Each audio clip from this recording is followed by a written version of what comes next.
पूरी तरह क्लियर हो।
हमें बहुत खुशी है कि जिस औपनिवेशिक शासन के साम्राज्य को जो इंग्लैंड से बाहर यहाँ की सत्ता का सबसे ज्यादा था और ऐसे यूं समझ लीजिए तो एक अर्थों में शत्रु होता है, उनका इतना आदर पूर्वक अपने मुख्य स्थान में पार्लियामेंट के सामने लगाना मतलब चारित्रगत महात्मा गांधी वास्तविक में सच्चे युग पुरुष थे। ये इनके सिद्धांतों का, इनके चरित्र का, इनके द्वारा किए गए कार्यों का और इनकी निष्ठाएं जो मानवता के प्रति समर्पित थी, उनको इस तरीके से सराहना, ये अपने आप में एक बहुत अद्भुत बात। तालियां। नंबर टू महात्मा गांधी की एक और मुख्य बात, कितने भी ऑर्ड्स रहे, जो मफतलाल जी साहब ने कल बोल रहे थे वैल्यूज के बारे में, कितने भी ऑर्ड्स रहे, किसी भी प्रकार के कठिन संघर्ष में अपना क्षमता कभी त्याग नहीं किया। ऐसे अद्भुत महायोगी का आज दर्शन कर रहे हैं। Thank you. लकड़ी को नहीं हाथ में।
thank from the bottom of my heart to our chairman, Anandji Surana, and Nel Bhai, our convener, for taking this. Yes, of course, Ankita has been coordinating all these events. Here, I would like also to mention, we are having this wonderful time and this wonderful arrangements. Two of our great sponsors, Baldoraji and Mehtaji, Manoj Mehta and Narendraji Balgota. They have very generously always supported events where, you can develop this kind of connect, where you can really collaborate. So this is the great support, and these visionaries have always been behind us. I must thank to our leadership also, Motilalji and Chandilalji, who have been always positive. Opportunity to say a few words. So can I start with the noble Lord Surrey, who is here and would like to also say a few words to welcome you. So delighted to see my fellow Indians here in Great Britain. India and Great Britain, they have got a history of more than 250 years. Before East India Company, it was the British government who ruled India. I was just recently talking on the celebration of India's Republic Day, and there I said, it was the only British people, after their rule, no other invader ruled the India. That is the history. And what other rulers did to India during their rule, it is negative. Except Taj Mahal, there is nothing else there. But what British did, it's still being used by India. Your universities, hospitals, railway, post office, navy, everything. And that is credit goes to the British rule. British is still keen and are doing good trade with India. The last time the Prime Minister, Mr. Modi ji, came here, I had twice interviewed with him, and he was so pleased to see that Indians here living in Britain, they're absolutely in India. There's no difference. You go to different places, you go to Ealing Road, you'll find Gujarat. You go to South Side, you see Punjab. So we have been doing a good.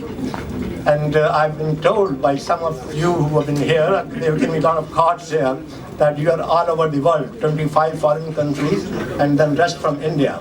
You see, for the last few years, a lot of Indian delegations have been coming to the Britain. Just the last few months back, we had one delegation from hospitality industry, and then was the biggest and the richest people involved in the development association, which was Ghadia. And I had the honor to present them the welcome address on behalf of the government. So likewise, you will have come here. I think it's a great honor for us to welcome you, and I hope you'll stay here. And I was meeting Mr. Motilal Oswal, who is the chairman of your organization, and Mr. Chandaria, whom I know very well, who hails both from East Africa, Kenya, and he's doing very well. We are here to serve you. Thank you very much. Thank you, Lord Surrey. So one of the reasons we've gathered here is Brexit is upon us, uncertainty is upon us, and what does that mean for UK and India trade and investment? And I'm delighted that we have His Excellency the Deputy High Commissioner for India, Mr. Dinesh Patnaik. So perhaps he'd like to say a few words on this subject. I've been seeing you for many, many years, especially when I was ambassador in Cambodia. And I'm from Orissa, and one of our greatest king, Harrow, was a Jain himself. And in fact, he was the one who started the trade with Southeast Asia, which very few people really know.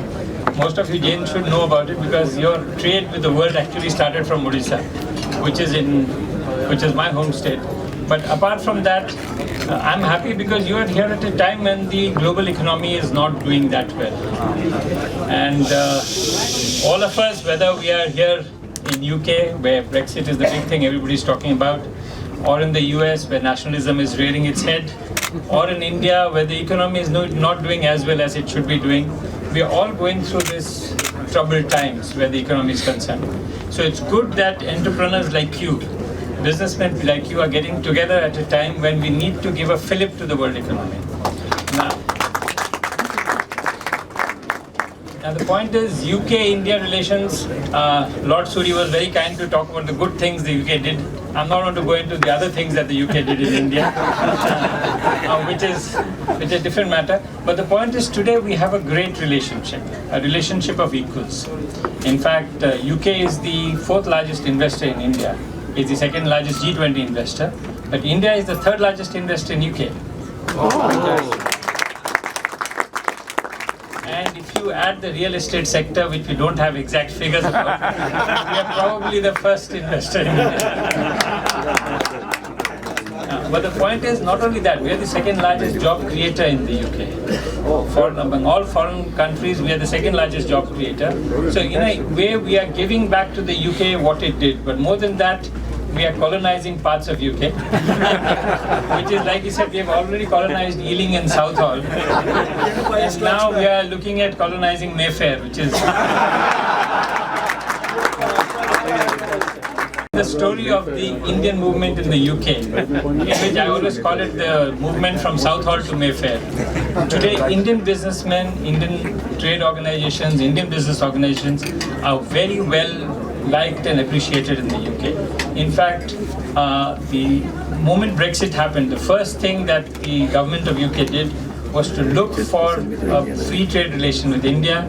Prime Minister May's first visit outside the European continent was to India. That's nice. So India is on top of the agenda where the UK is concerned. For us also, it's an important partner. It still is one of the top 5 economies of the world. It's still a Security Council member. We have great relations with this. But more important than all these other relationships is the fact that you have 1.5 million plus Indians here, and about 350, these are people of Indian origin, and more than 350,000 Indian passport holders. So you're looking at almost about 1.8 million Indians, but it's not just about the numbers, because you have bigger numbers in the Middle East. Here the 1.8 million are highly successful Indians who have contributed a lot to the economy here. We constitute about 1.6 to 1.7% of the population of UK, but we contribute more than 6% of the GDP. Oh. So that shows and one of the few statistics which I like to quote, which Jitesh also loves, Lord Jitesh Ghadia, is that we have the least number of people in prisons as a percentage, which basically means that Indians in any case is negative, but they contribute a lot to the society in terms of business, in terms of education, health, entrepreneurship. And today, apart from the narrow focus of business and trade which we used to do before, now Indians are everywhere, whether in culture, in art, in music, in dance, in science. You have Nobel laureate Venkatesh here, you have Oxford and Cambridge full of Indians who are doing wonderfully well. So in a way, you are here in a country which has shown how Indians can flourish abroad. There are other places also, but in UK, Indians have shown their true mettle. And I'm happy you are having a meeting here. I wish you all success in your meeting. Do well.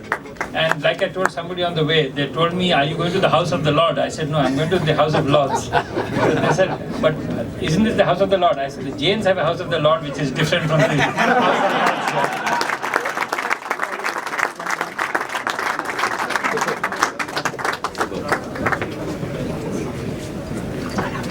Thank you. You'll be pleased to know that this group is going to Oxford on Wednesday. So they'll see many Indians there. And out of the 1.8 million, I think there are about 40,000 Jains in the UK. Oh. So next, can I call Lord Loomba, Lord Raj Loomba to the stage? Lord Loomba runs a fantastic foundation, and I'm delighted that he's agreed to tell you a little bit about it. Can you please make... High Commissioner, my colleagues from the House of Lords, members of the House of Commons, delegates, dignitaries, friends. Let me start by saying that it is wonderful to see so many entrepreneurs who have come from India to support this event. Going forward, India can only make progress through the entrepreneurs. That is my conviction. And how do the entrepreneurs come to do their job is through the education. And I do believe in education. And as you heard, I have a charity which is set up in memory of my late mother called the Loomba Foundation. And our objective is to educate children of poor widows in India. So far we have educated more than 10,000 children. We have received scholarships of 500 rupees per month, minimum for 5 years, but some of them have received for longer. But in 2012 we thought that we would also like to help widows to become entrepreneurs, and this is why I am here supporting this event. We have already supported 15,000 widows in 9 different states who have been given training for sewing machines, and they are now earning money, supporting their family, educating their children, and leading a life of dignity. Our last project was launched by the Honorable Prime Minister in Varanasi for 5,000 widows. This year, on 23rd of June, which happens to be an International Widows' Day, recognized by the United Nations, and if you want to know, the day was launched by the Loomba Foundation, and 23rd of June is the date when my mother became a widow. And after 5 years tireless campaign with the UN, the United Nations recognized 23rd of June as a UN International Widows' Day. So on this last International Widows' Day, we became partners with the Rotary India. I'm a Rotarian from the US. Oh, very good, very good. I'm pleased to hear that.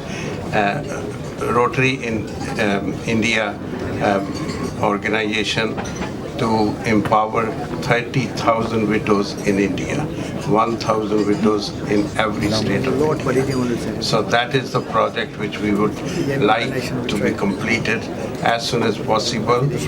Any help you people can give, that would be appreciated. And all these widows will be given skills training in various sectors. And the Prime Minister has already congratulated the Loomba Foundation for this project.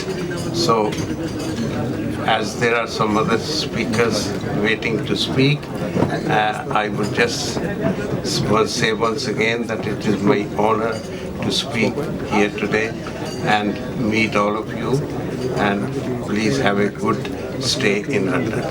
Thank you. Lord Jitesh Ghadia, but he's here, so we can't miss the opportunity to ask him to say a few words. Lord Ghadia. 300 men in bow ties. I mean, that would be a difficult thing to do, but actually, and this is a serious point, and I hope you take it in the right way, Lord Loomba has talked about the importance of widows. I think he does a lot around the empowerment of girls and women. So next time, please either bring your wives or bring more female Jane delegates. You got some. You got some around there. They're Well, all outside. I think we want more. But I think I had the opportunity to speak to many of you this morning, so I won't take much of your time. In addition to welcoming you to Parliament, I would maybe echo the words of my good friend, the Deputy High Commissioner, Dinesh Patnaik, on everything that he said, but in particular, I think the way in which UK-India relations are progressing. I think it's now no longer an asymmetric relationship. It's more of a relationship of equals in a post-colonial world where frankly the shoe is on the other foot.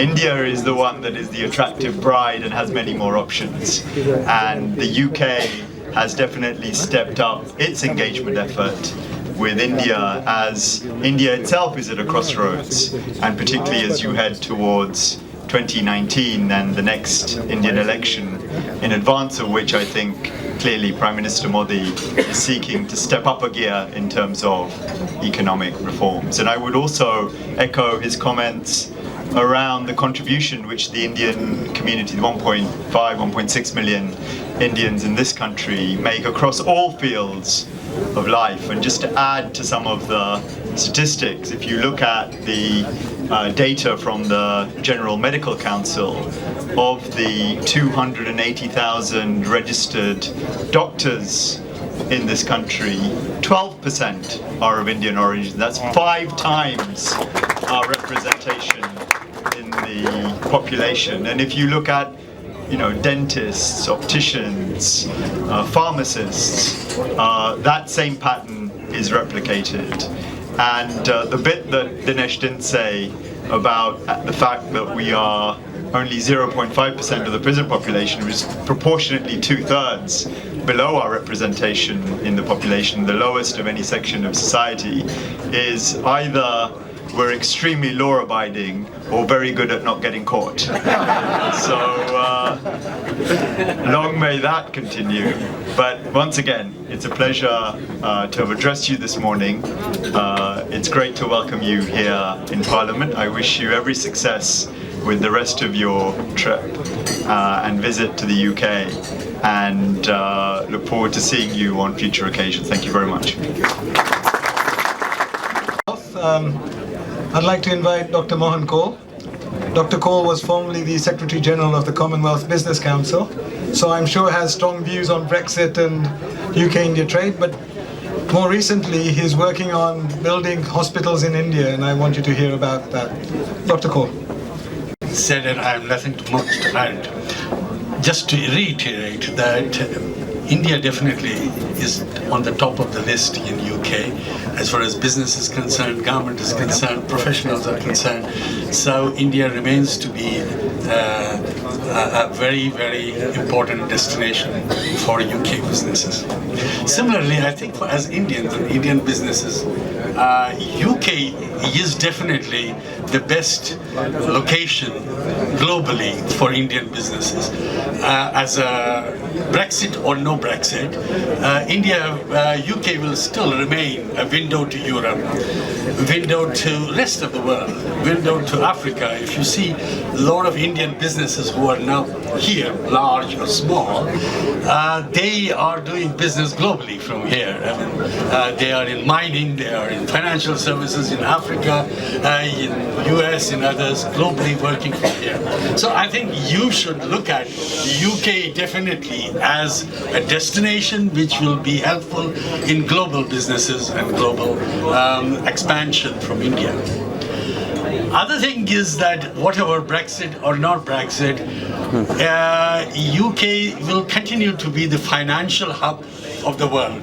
A financial hub in a way of mobilizing finances, looking at businesses. And I heard last Thursday, the British High Commission in Chennai had a meeting with, given the automation and artificial intelligence in the manufacturing sector, globally we have seen that manufacturing sector is not now the major employer. In India, you have seen a problem of employment in here and others. So in India, the growth will be in the services sector. It will be in the health sector, in the education sector, in the hospitality sector. I mean, the main expansion should be in tourism and hospitality in India. India attracts much less number of tourists than Singapore. So we are looking at a major expansion in services in India, and actually the best expertise worldwide in services is UK. So I see major collaboration happening between Indian and UK companies in the services sector. It's in that context, as Mehul said, what we're doing, we have a project which is actually supported by Ambassador Patnaik here. It's a project on health services between the two countries, but it's a private sector, privately driven. We are building 11 hospitals which are based on NHS thing in India. So it's India-UK Institute of Health. The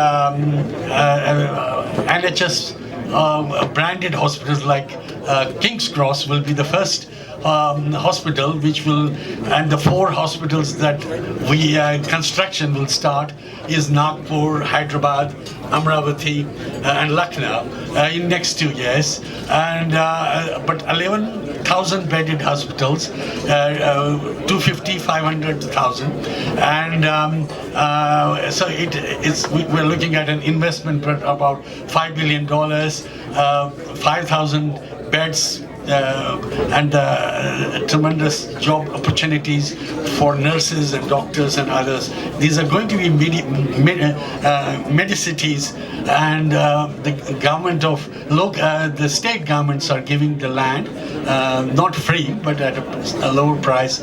And as a result, these will be a private hospitals, but there will be a part of it which will be given free support. And so therefore, there will be a lot of partnership and possible in businesses, small and medium, around these hospitals. We expect a lot of nurses to come from India to be trained here. They work for a year and then they go back India. So this is a major project which one of them I'm involved, and I hope you guys will come. And at this time, we're looking for investors. So if you are looking for a good investment, is the place. Welcome again, and enjoy the rest of the evening and rest of the program. And I hope we will continue to be in touch. It's a great name, Jito Entrepreneur. It's a winning entrepreneur. Yes. And what does it do? So I think Motilal ji, who is the chairman of JITO, could perhaps come and say a few words about the organization, the size, what it does, and how it operates. Motilal ji.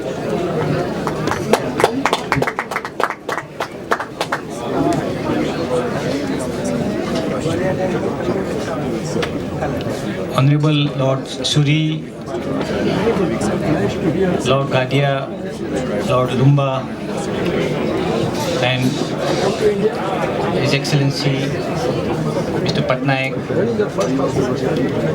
It's really an honor for us to be here, and on behalf of JITO, would like to thank all of you for giving us the opportunity to visit this place, offering us the hospitality, and also putting in some kind words for the kind of work being done by our chapters in London and also people from our country.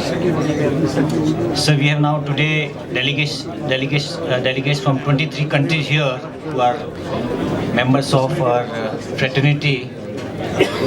And in India, we've got huge number of centers. We practically are in about 60 plus cities, and our main focus, apart from business, is education and running a lot of social projects. So I say in one word that JITO is one platform where we learn, we earn, and we return. And in that direction, we are running huge number of projects for coaching our students for administrative services, for IITs, for IIMs, and providing a lot of other loan and scholarships for education across the globe. And we also run few projects for our sadhu sadhvis, for our monks, for their welfare, for their health benefits. And then there's business networking through these kind of chapters. So we really have proud of what we are doing as a community, and I think there's a lot of work we can do, but I'm very happy and I really feel proud to say that contribution of our fraternity in UK is immense, and that's what really I think makes us proud, and I'm sure with Jito becoming much more active, we'll push forward our agenda much more so that we both the countries, India, UK, and not only both, but globally all our people are not only do greater kind of I think business, but we can contribute in economy, in maybe politics in future, and creating awareness about various problems we are facing. So thank you very much, sir. And I really feel proud, and thanks all the buddies, all our friends. We are having wonderful time, and I'm sure this show will go on for a few more days. Thank you. And we'll come back as soon as he's here. Thank you. Very much for giving us this opportunity. We as Jains, we have a factory in Newcastle manufacturing pharmaceuticals for the innovative companies. We employ more than 350 people there, and it's one of the most fastest growing pharmaceutical company with having more than 10 drugs in the phase 3 clinical studies. So that's our great contribution here. We want to grow more. We are in the process of acquiring one more company in Newcastle. So look forward to a great working together for India and UK. Thank you.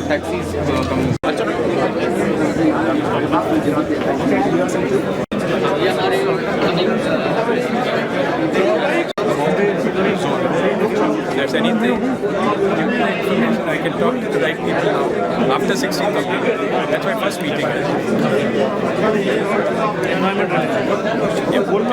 As part of that, we created the Jain All-Party Parliamentary Group, which is hosting this evening. And I'm delighted that Mr. Blackman MP, who is the Deputy Chairman of the Jain All-Party Parliamentary Group, is here with us. And the recent election that we had,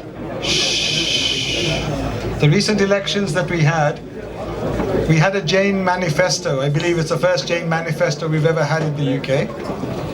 And it had 3 or 4 key things. That the current caste discrimination legislation going through Parliament was not correct because we didn't think it should go through. Secondly, that the census, the UK census, should have a box for Jains. If you are recorded in the census, then all the funding that the government provides, the planning, the hospitals, the education, all of that becomes recognized, and they provide for you if they see that there's a big Jain community. And thirdly, we wanted Jains to play an active part in Parliament and in civic society. Now, I'm delighted that Bob's here, so he can talk a little bit about that. He's addressing us this evening at the IOD on Brexit, so I won't ask him to talk about that, but many of you have asked, why is this the mother of all parliaments? Why not ask an MP? Mr. Blackman. Ladies and gentlemen, I think the apologies have been communicated from Gareth Thomas. I understand his child is in hospital, and obviously you will all understand that he needs to be there while his child is looked after, and I'm sure we can all offer a big prayer for a speedy recovery for his child and a swift return to good health. The challenge has been set. I'm not going to talk about Brexit for 2 reasons. Because one is that after the dinner you'll hear me speak about that. So all you have to do is go through this afternoon, dinner, and then to ensure you have speedy digestion, I will address the subject of Brexit. Equally, my slight apologies, but I wanted to listen to the Prime Minister, who is still making a statement on the subject to the Chamber right now, and to hear 1 or 2 of the exchanges over how progress is going and what she was saying. So I had to make sure then later tonight I'll be on message rather than giving you a message that is not incorrect. But so my slight apologies for that. You quite rightly alluded to some of the work that has been done, and the work of the All-Party Parliamentary Group for Jains is obviously aiming at creating an environment in which Jains speak with one voice to Parliament, and also we as MPs can represent you properly to government and to the country. Now, I know all of you have come from many different parts of the world, and welcome to, as we say, this mother of all parliaments. Can I say you are in one of the most privileged clubs there is on this planet, namely on the House of Commons terrace. This is something where people love to come. You've got the beautiful view of the river.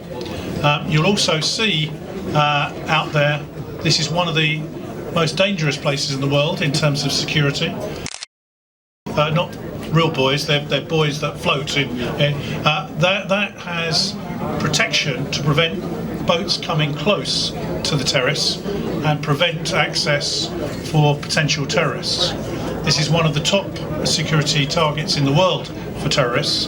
We have the river, we have the air, we have the road, and we have the desire of MPs to bring as many people in as we possibly can to see the work that we do as MPs and to engage in community involvement. So it's good that all of you are here.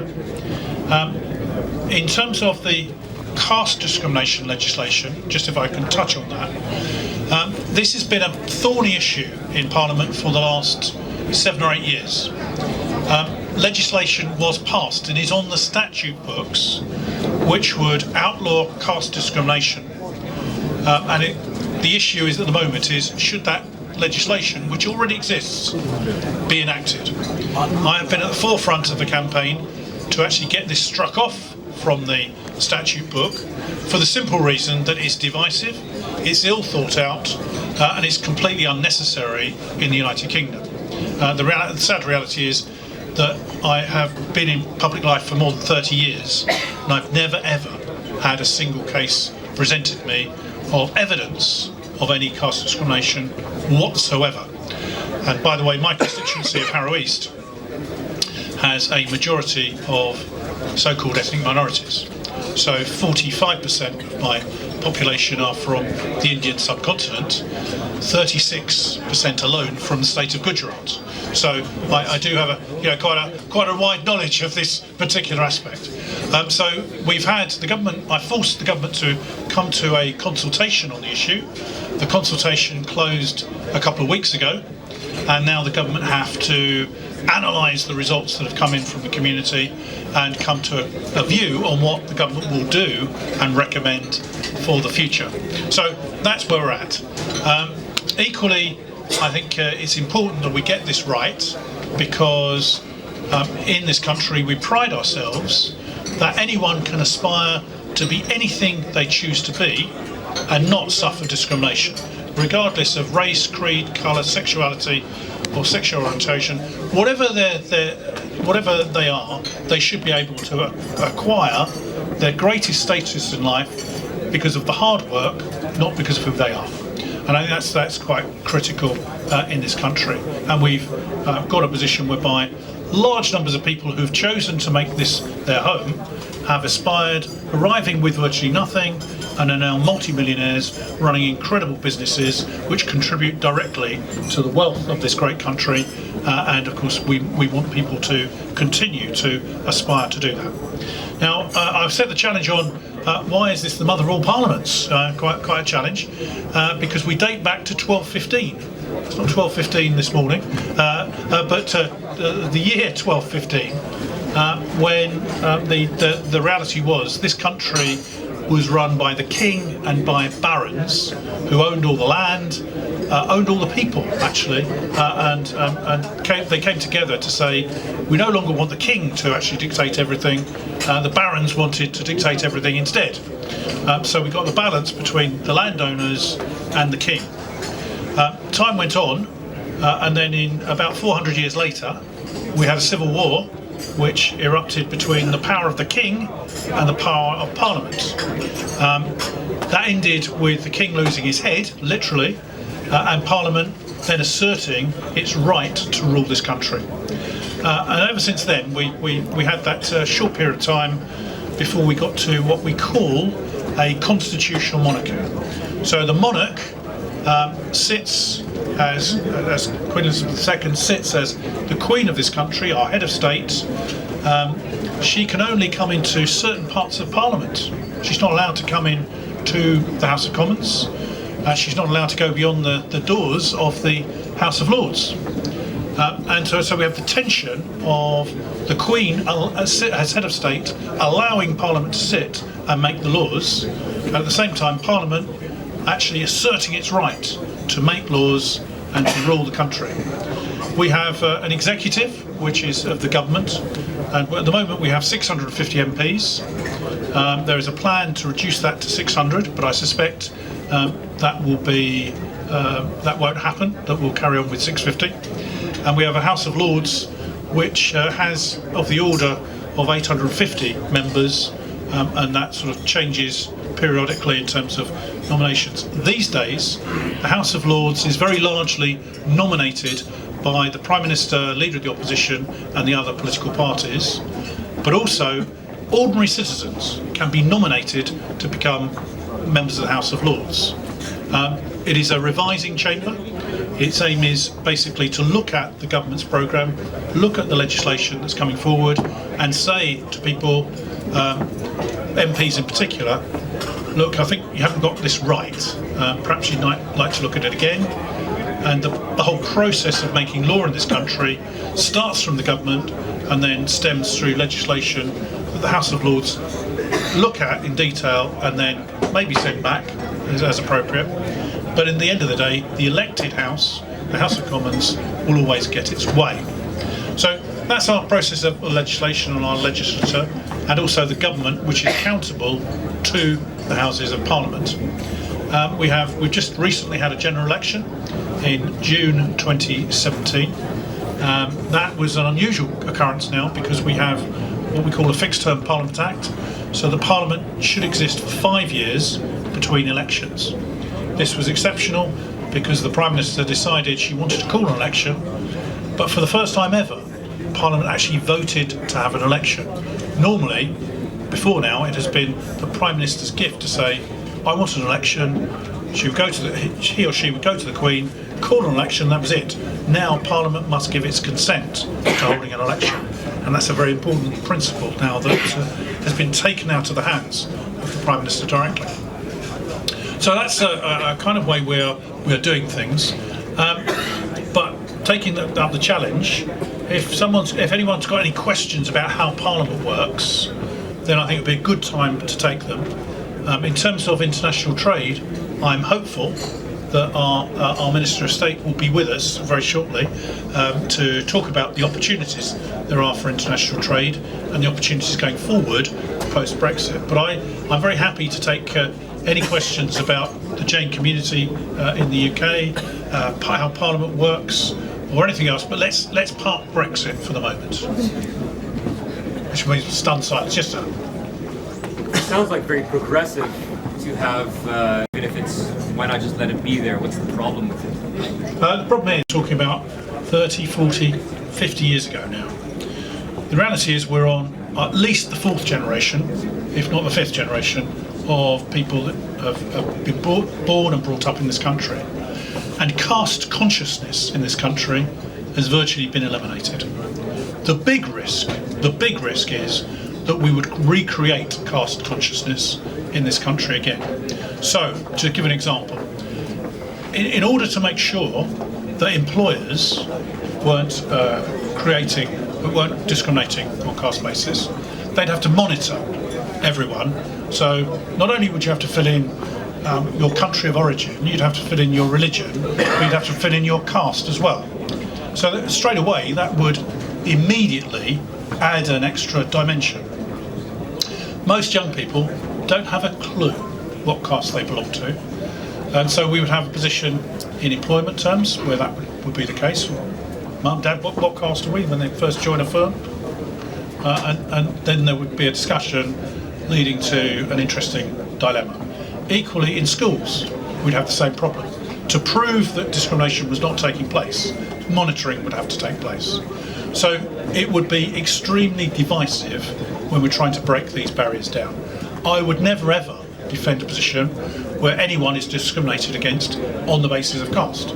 I don't think there's a single person that would. But we've since this legislation has been on the statute books for more than 7 years, there is only one documented legal case that's been brought. And that was brought by a Christian against Buddhists. I'll let that sink in. Christian against Buddhists, and caste consciousness is predominantly amongst Hindus, Jains, and Sikhs. It just doesn't make sense. So I think removing it from the statute book is the right thing to do. We have very widely based equality laws in this country, and if people feel they've been discriminated against, they would have the opportunity to bring a suitable case on employment terms. Anyone else? If I may, if I may avoid stepping into your next agenda. I see. I knew you couldn't resist. So you see, London has been last 40 years, London has been a powerhouse, and being a citizen of plus a resident of London. Yeah. How do you see it in, say, next 10 years? Still be a powerhouse, or do you see small powerhouse developing across the country? Well, clearly one of the issues for us is, I'm a London MP, so I'm very keen that London continues to be the powerhouse of the economy. And as a great city, and actually a series of places. London is a network of villages around the City of London. And the City of London, Canary Wharf and other centres of financial excellence have developed incredible powers to help fuel our economy effectively. The taxes that are raised in London and subsidise the rest of the country are enormous. So we have to recognise that. But the good news is that Manchester is making great strides towards its development. Birmingham is. Liverpool actually is not making the strides it should be. Up in Scotland, Edinburgh is making reasonable strides, and Glasgow has done really well, been completely regenerated as a city. There are other places, I could go through, Newcastle, Leeds, and beyond, that are doing a lot of work. What we've got to try and do is rebalance the economy so that other parts of the country are doing absolutely as well as London. And that doesn't mean to say by doing London down, but allowing those other parts of the country to catch up. So that's why our transport infrastructure needs to improve when we're talking about high-speed rail systems across the country. When we talk about the network and development of airports, the opportunities for developing jobs and new skills right across the country, absolutely vital. And so it shouldn't just be left to London to power the economy, but other centres of excellence to recreate that. And I think that's something that is certainly part and parcel of the government's agenda. It's working very well. London, of course, will continue, as I say, to be the powerhouse of the economy because it is the centre of financial institutions. Bob, could I ask a question? Yes, of course. When we know that the Indian community is the third largest investors in the UK, yes. Why are we levying so much migration restrictions over the Indian community or the employers, to get, and making it difficult for employers to get people from India and promote, when we know there aren't any, skills that are available within the UK, and making it tougher for your employers to get or migrate or help them get from their parent company? Well, I have to be careful how I answer this. If you're looking to me as a member of the governing party, that's one answer. My answer, which I'll give you, is there should be no reason why someone who wakes up in Bucharest and can just decide, I'd like to go to England to work, can do so, when someone who wakes up in Delhi or Mumbai or one of the other great cities of India has to go through the process of apply for a visa, provide the bank accounts, provide proof they've got a job, provide proof that they'll return, and then pay a fee, and even after that they could get rejected. So two things I've been lobbying for very strongly. One is that we should have the same visitor visa requirements as with China. That is that people of Indian origin should be able to qualify for a 2-year visitor visa for the same fee of about £80 that applies for visitors from China. The second is that we've got to really up our game in terms of attracting students from India to come to this country, because this used to be the country where every Indian who was studying wanted to come to study. Now we're falling behind the United States and Australia, So what we have to do is to speed up the process of visas and get to a position whereby people who get offers from our universities and colleges can also get a visa very quickly and not have to wait for ages and then run the risk of, do I accept the offer, don't I, do I pay the fees, don't I, which at the moment is preventing a lot of Indian students from coming. We have no cap on the number of students from India to come to this country to study, but we've got to actually improve our game quite dramatically in that respect, in my view. The other issue, which is skills, I think once we've left the European Union and we have at the moment no control over the people coming from the European Union, we then decide who comes and where they come from. I passionately believe that we should have preferential rates of immigration from our Commonwealth partners, who are part and parcel of our friends around the world. And that's that. But once we've got control over the numbers of people that come here, then we can establish that. Fantastic. So I'll take that as the last question, if I may, because Greg has kindly arrived. So can I therefore introduce you to a very good friend of mine, Greg Hans, who has had a number of jobs in the government, but most importantly right now is the number 2 at international trade, and will be the man, I hope, with some very good news on how we're going to take trade relations forward with our great communities from across the world. Great. Brilliant. Thank you, Bob, and I'm sorry to keep you waiting. It's quite a busy day in the House of Commons today and at the Department of International Trade. Today we have published our trade white paper, which you should be able to find online. There'll be copies also here in the House of Commons, which is outlining where the UK sees its future independent international trade policy after we leave the European Union. Thank you primarily today to JITO, have I pronounced that correctly? JITO, the Jain International Trade Organization, was incredibly impressed by the briefing you sent me that there's 20 businesses from 24 countries here at your conference, an estimated market capitalization of $30 billion US, and around 300 delegates from around the world. So congratulations on everything that you are doing. Let me tell you a little bit about our department.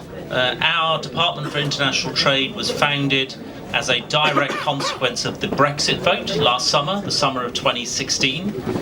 Theresa May, when she became Prime Minister, her first 2 immediate actions were to set up the Department for Exiting the European Union, which by that famous English ad does exactly what it says on the tin. And then there's our Department for International Trade, which is responsible for all of Britain's future trade relations as part of our independent trade policy. And interestingly, I think that sent a big message about where the UK sees itself in the world after Brexit.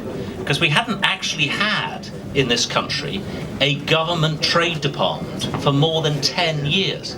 Now think about that. Trade had obviously been a European Union competence for 40 years, but it was actually Gordon Brown who abolished the Department for Trade and Industry in 2007. That was the first thing that Gordon Brown did as Prime Minister.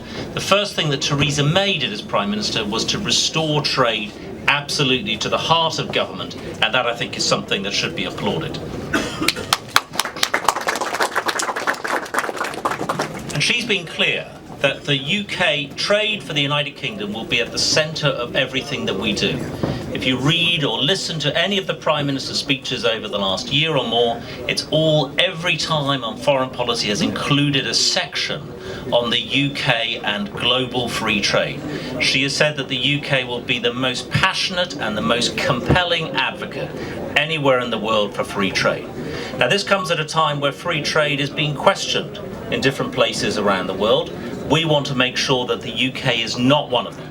The UK has always been and always will be a passionate believer and defender in free trade.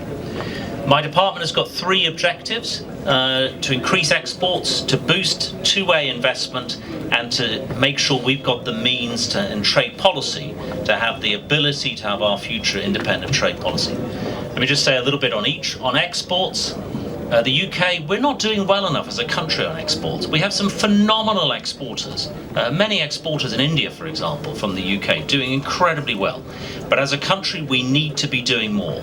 Exports as a percentage of our GDP is just 26%, which is actually the lowest in the European Union today. The second lowest is Greece.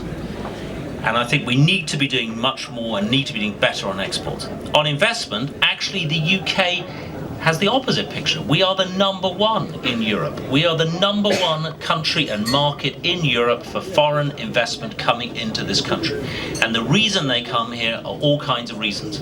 Our strong and liberal regulatory regime, the strong rule of law that we have, commitment to the free market, openness to foreign direct investment coming into this country. All of these are good reasons why people come to invest in the UK.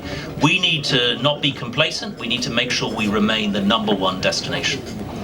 And finally, making sure that we are ready for a future of free trade agreements and other trade policy initiatives. Now, overnight, we went from having trade as being a European Union competence to being repatriated to the UK. We had only 50 people working on trade policy. Now, I'm not a big government kind of person, as Bob knows, but we needed to have more than that. So we've increased that capability to more than 375 to make sure we are in the position to have an independent trade policy and a competitive and effective independent trade policy. Now, I know because the Prime Minister attaches enormous importance to our trade relations with India. Her very first bilateral trade mission was to India last November, accompanied by Liam Fox, my boss, and myself. We went out and we were in Delhi, we were in Pune, we were in Bengaluru, sending the message around India that the UK is open for business again, keen to be doing more trade with India. Liam chaired the first JETCO with India at that time as well, our Joint Economic and Trade Committee, making sure that we're doing more to break down those barriers that there exist between trade between the UK and India. And India is an incredibly exciting market for the UK, and the UK is a very open place for Indian investment to come into. It's been a very, very big success in attracting Indian investment really in the last few years. So that's how I see things. Delighted to be introduced by my great friend Bob Blackman, who is a phenomenal member of Parliament for Harrow East, doing amazingly great stuff for us on the ground there. I know there have been other parliamentarians here as well, but I wanted to thank you for your attention. Congratulations and good luck with the rest of your conference. And just finally, on free trade, we have to go out and win that battle. I came of age in the late 80s and early 90s, where I thought the battle, the intellectual battle for free trade, had been won. We saw the collapse of the Soviet bloc. We saw more and more countries opening themselves up. We saw reform programs in countries like India, embracing the free market, embracing free trade. We need to go out there and win those arguments all over again. And I think the UK and India in particular can be two of the great global leaders in that battle for free trade as we go forward from here. Thank you very much indeed. For coming, and thank you so much for your kind words. I also want to say, we talked about the number of Jains in the UK, and I think, if I'm correct, a large percentage live in Bob Blackman's constituency. So we're very grateful for his support and for being the Deputy Chair of the All-Party Parliamentary Group. So before we end, I had a question, which is that as people walk out of this House of Commons back to security, could you tell them the 3 or 4 things that they should look out for that they shouldn't miss? Over to you, Bob. Well, you'll see there's scaffolding around Big Ben, or the Elizabeth Tower, as it should correctly be called. So the reality is that at the moment, Big Ben is being serviced at a relatively high cost to the public purse, but that is, of course, a monument. This is such an iconic building. There are many things to look at. If you go through Westminster Hall, which no doubt you'll be going through, that is the oldest part of the Houses of Parliament. It dates back to before Parliament began, actually to the time of William II, who developed it. And believe you me, that building, as you go through it, the long hall, which is pretty cool at times, that was his home. That's where he lived and where he held court. You'll also see, as you go down the steps there through St Stephen's, you'll see the various different plaques where the heads of state, our kings and queens, have addressed Westminster Hall, and great statesmen have addressed the joint meetings of the House of Lords and House of Commons. So the great and the good are there. See the plaques. Do look at, as you're going through, always look at the ceilings in this place. Not so much here, but as you're going through the rooms. They are beautiful, and they are certainly things to behold. And if you're getting the opportunity of a tour into any part of the House of Commons, House of Lords, always look at those ceilings, look at the various different regalia there is around, and the statues of great parliamentarians of the past, because they are quite clear. As you go through St Stephen's, you'll see literally the paintings on the walls that depict great times of British history. You may recognise some because there's at least one of India in that particular area. And once again, statues. So all of this is deeply historic, and we are engaged in a process of restoration and renewal. Believe it or not, when this Parliament building was put together, it's put together on the banks of the River Thames, on London clay, and it is sinking slowly. So much so that the basement now, which was up there, is actually down there as the building gently sinks into the area. So we have a lot of work to be done to restore it to its previous past. There are nooks and crannies in this building for almost anything you can think of. And even now, after 7.5 years having served in this place, I still come across new things that I hadn't seen before that exist in various different places. So it's well worth looking around as you go. But do take it all in, because this building was built, as I say, the original building around the turn of 1066, or just after 1100 AD, and then it was subject to a fire only about just under 200 years ago, 1834, and it took 30 odd years to restore to its current glory.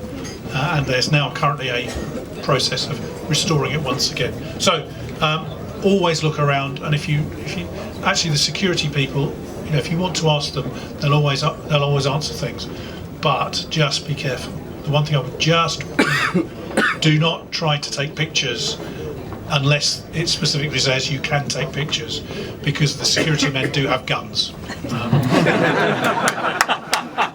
There's a nice way to end. There's a nice way to end. Can I thank Lord Surrey for coming and gracing us? Thank you, sir. And Secretary of the UK chapter, just to say a few words. Whole Jain family, Jito family, to Mr. Minister, and all senior parliamentarians, and the catering staff and the security staff, probably not listening to me, but we are really grateful that you have taken so much of burden to deal with such a huge number this evening. Those of you with slightly touristic bent of mind or medical bent of mind, can I draw your attention to the building opposite? Being a doctor, it's very hard for me to resist. That's St. Thomas's Hospital. According to Wikipedia, as a brand, St. Thomas's Hospital, it has been there, it has been around since the year 1100, and certainly this building is there since 1850 in its earlier form. This is the place where first intraocular implant in the eye was tried and tested. It is one of the premier institutes in the country and a world famous research center. Those of us who have got Chennai connections, you heard about the doctors from Britain being flown to Chennai. It was from this very institute. And I think once again I reiterate my gratitude to all of you. Thank you. Enjoy the evening. MP, Shadow Minister for Northern Ireland, is here with us, and it would not be right not to give him a few words. Mr. Mohan. Try and get away with the Jai Jitendra. Jai Jitendra. My friends, had I known that it was formal, had I known that all of you were immaculately dressed, either in your superb evening dress or in one particular case, a bejewelled rotary pin, then I would have known. But listen, thank you very, very much for letting me do it. Isn't it interesting? At the moment, on the floor of the House, we're debating Brexit, that ghastly nightmare. And here we are, and I, of course, don't wish to intrude and bring any politics into this, but what a cliff-top catastrophic nightmare it will be. But at the same time, here we are, celebrating the Jain principles of unity, of global oneness, of everything coming together. And what an amazing contrast. And not for the first time in my life, not just from the concept of ahimsa, but from the concept of one planet and one world. We have so much to learn from the Jain community. When are you going to buy the British government? When are you going to... when you can afford it? When are you going to take over Parliament? When are we going to have that global oneness, that one world? When are we going to bring it together? As for the comments about Chennai, I have to say, when I was in Chennai, everywhere I went, I saw these signs for Dr. Reddy. And I naturally assumed that everywhere you went is Dr. Reddy. So I assumed, ever ready, I don't know. So I assumed that he was a sort of the local political leader. And they said to me, actually, no, he is Dr. Reddy. He is probably the greatest pharmacologist and medical provider of goodies anywhere in the known universe. However, he's also the local political leader. But listen, thank you so much. I'm not sure whether Bob is actually sponsoring this occasion. If he is, he should be aware that he's responsible for all breakages. Now, unlike many gatherings, I have to... Gareth is there. And as my good friend Gareth Thomas is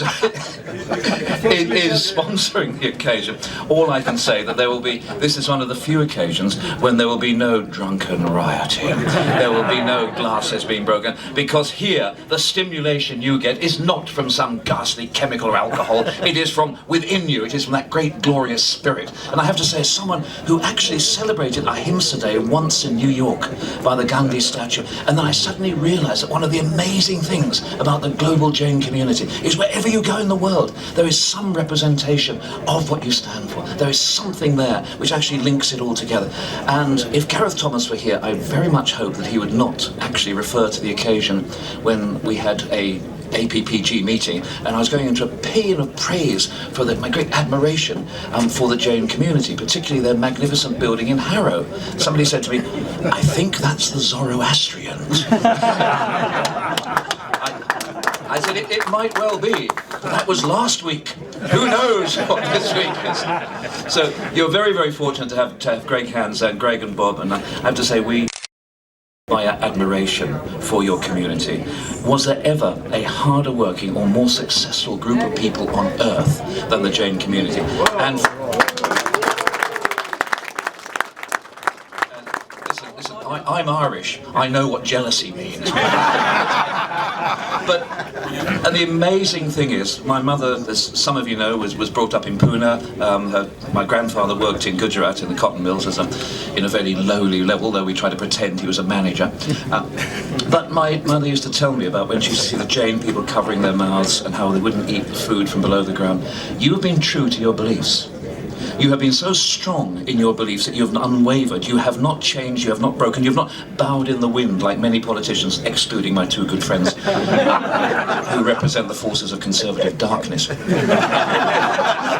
either side of me. But you haven't changed because you're right.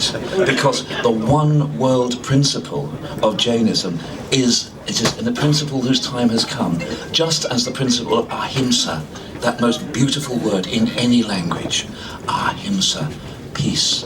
Peace. Was there ever a time in the history of our planet that we needed it more? And I thank my God and your God and all of our gods for the fact that we do have the Jain community to show us a way, a better way, a stronger and a more sustainable way. Thank you all very much indeed. Jai Jitendra.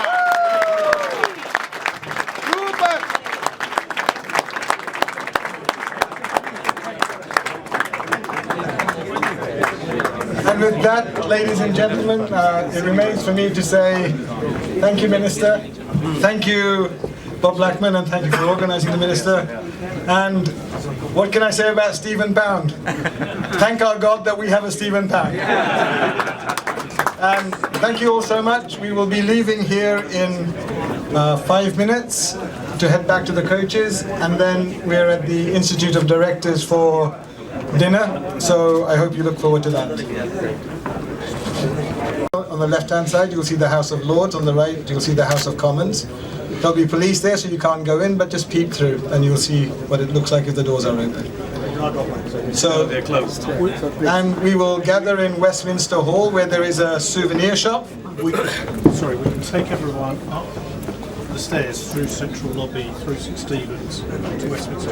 That's what we're going to do. That's awesome. That's what we're going to do. That's good. So we're going Central Lobby, St Stephen's, Westminster Hall. We will stop in Westminster Hall for 5 to 10 minutes in case you want to buy any House of Commons souvenirs. Or take photos. Or take photos. No bargaining. Please look, as you're walking through Westminster Hall, as Bob said, please look on the floor, and you will see incredible plaques with all sorts of names you will recognize. And then if you wait there, once everybody's gathered, we'll get the coaches round and we'll bus you to the Institute of Directors.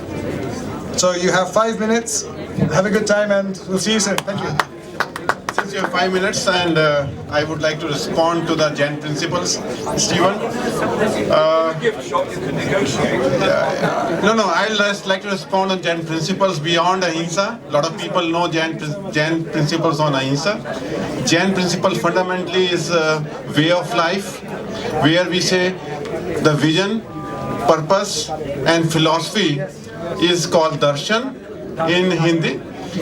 And when you change the darshan, it changes the knowledge, and then if knowledge changes, the character changes and behavior changes of the society.